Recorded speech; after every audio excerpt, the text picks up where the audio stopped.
Hello and welcome to Bookish Brits. I'm Rex, and this month I'm going to be looking at two books. Well, one book in particular, and I'll be mentioning another book, all to do with video games. So the first one is Cory Doctorow and Jen Wang, so I hope you can see that, in real life. So this is taking one of Cory Doctorow's short stories and bringing it into a graphic novel. For those of you who don't know Cory Doctorow, he's quite a prolific young adult author. He wrote Down and Out in the Magic Kingdom and Little Brother, and he sort of always has like a slant to do with tech in his books and also social commentary, and this was no different. It is about a girl called Anda, and book nerds, the original short story was called Anda's Game.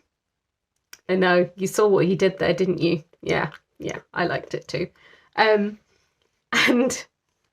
what this graphic novel does is, I think, it really, like, had I read the story just on its own, I probably wouldn't have paid too much attention to it, but the way it's done, by bringing it into this medium, really brings it to life in a beautiful way. And Jen Wang's illustrations are, I find them really endearing because you can see things like this. It looks sketched and it looks like you can see the pencil marks and you can see the shading, and like it just feels really tactile and I don't know, I don't want to say rough because it's not rough, but it just has this sort of very, I don't know, lovely physicality to the book and charming approach to the illustrations. And I read a lot of Marvel comics and they're very polished, and maybe that's what I like about this, is that it feels more, I don't know, organic or something.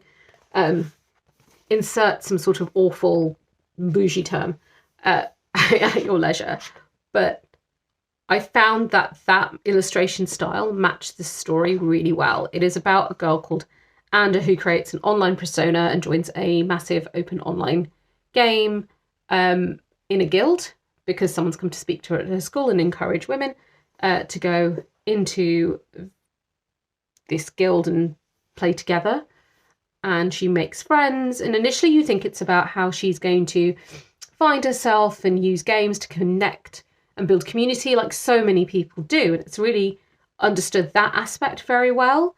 But as the story develops and she interacts with other people, it broadens her horizons, and she meets a particular gamer who comes from a very different socio-economic and cultural background for her, and interacting with that person really changes her perspective on a lot of things.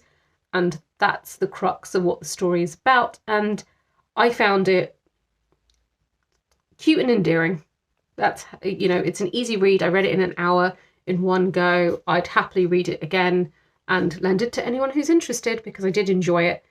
And I think it does what Cory Doctorow does very well. He can point out the joys and beauty in tech and in this place in gaming, but also some of the ways that things can be manipulated and corrupted. And I think that adds a different and interesting element to it.